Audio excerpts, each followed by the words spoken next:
Welcome back to Middle-Aged Man Learns to Draw His Dog. Today I'm going to be talking about the value of failure and even failing in public. On this channel, I am drawing my dog every day this year in an effort to eventually become a professional artist, starting from zero. Failure is such a big part of, so many things, but certainly a part of learning something new and learning to draw, and it's a real mental barrier to entry in some ways, because I think even as someone who liked to draw as a kid, and I am someone who drew enough as a kid and enjoyed drawing, that when I think about drawing more complicated things, I think I can do that. But even as someone who kind of walked in thinking that, once I started seriously practicing on a regular basis, I really quickly realized, I don't know how to do almost anything that I want to be able to do, and that's discouraging. And I think it's really, really easy and normal for that to be a huge barrier. And I think that the beauty of drawing my dog every day is that my commitment isn't to draw good drawings, and it's not to improve by a certain time at a certain pace. It's just to draw my dog every day. And so there's a lot of safety in that, and it really forces me to have a certain comfort level with failure, because at this point it's August, and so 7 full months in, and that's something like 210 days spent drawing my dog in some capacity, and that's a lot of drawings that I do not like. And to this day, I very often sit down to a blank page and get freaked out and don't really want to start. Often, not all the time, but because I have this low level, I have this commitment to all you're committed to doing is just drawing. It's not being awesome. So I end up drawing a ton of things that I also do like, and I think that it's so valuable to have a healthy relationship with failure. And I think in many other things that I've learned, I've really struggled because I was trying to be a master first. In everything from my current career to parenting and so many other areas of life, just not wanting to see areas where I wasn't good at something, and it's super debilitating. You can't. That's the one recipe to not master something. It is a surefire recipe to not master something. And so a lot of what I do is I really find myself saying to myself a lot, I just can't care about this. And what I don't mean is that I don't care at all, obviously, but what I do mean really is I can only care so much. And I feel like I have to give my wife credit, because she's really been telling me, I think she's been really helpful for pounding that into my head over years in a lot of categories, and it's been really helpfully applied in this year as I've been drawing my dog, because it's really true. If I care too much, I cannot even draw my dog every day, really, because I would want to complete a whole class first, and then do a bunch of warm-ups before I get to the point of really doing my drawing for today. And so probably my perfectionistic version of drawing each day would be, I finish a class, and then every day I do like 10 warm-up drawings, and then I'm ready to do my like real single drawing for the day.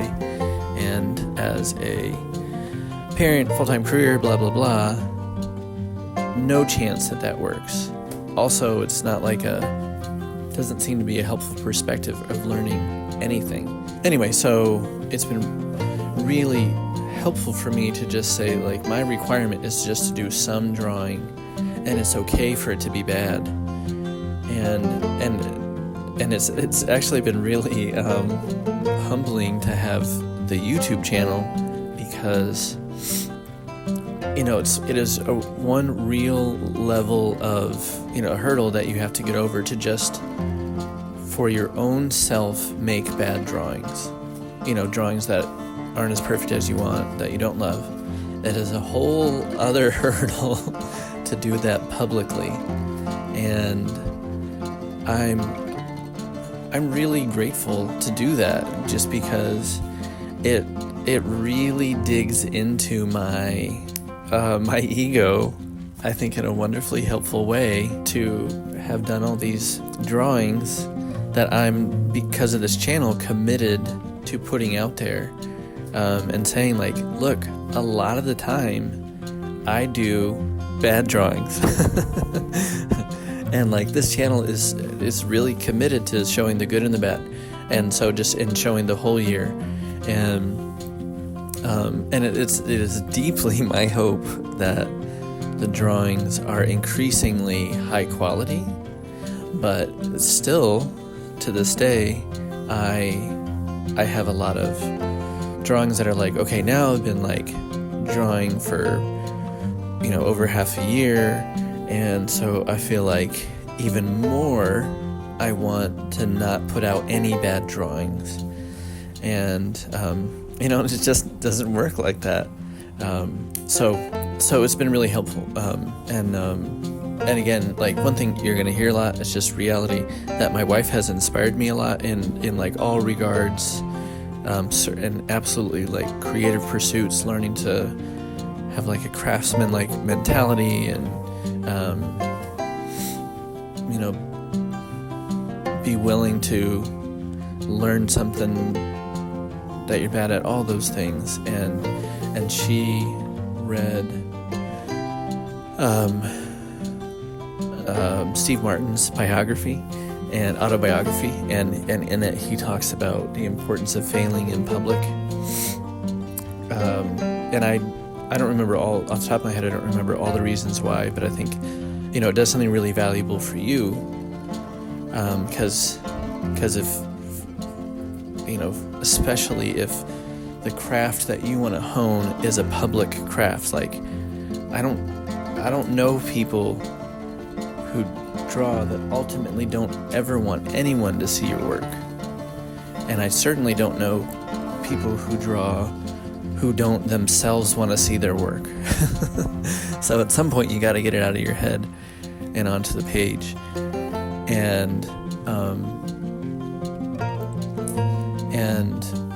so there's value in just getting over the hurdle of getting it out there, but also getting feedback from the public. And not that I want my art to only reflect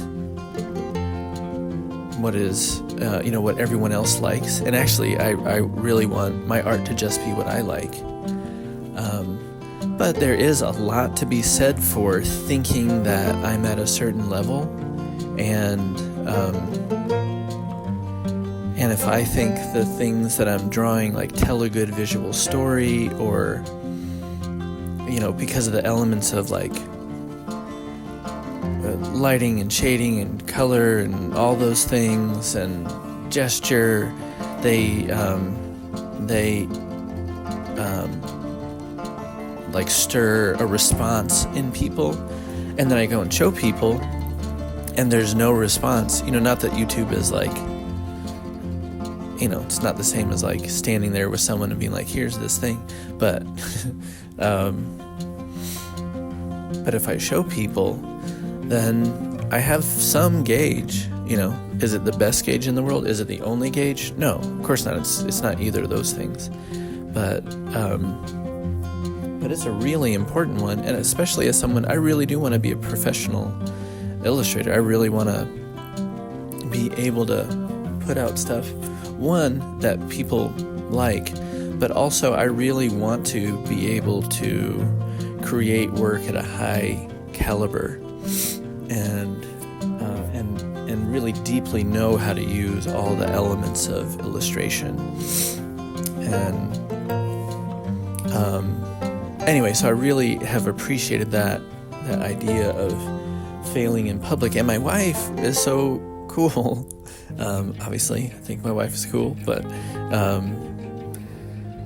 she read that autobiography, and she's interested in her own creative pursuits, and but she looked for ways to fail publicly, and that was really inspiring for me.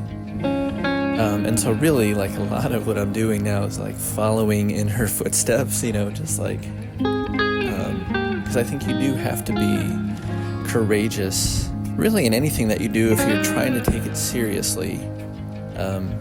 Certainly in art, because you're putting something in front of people that they can just go, who cares, and you could be like, well, I've worked for 6 months at trying to get good at these 10 skills, and I put 12 hours into that individual drawing, and I show people and they go, okay. Like that, it really takes some level of guts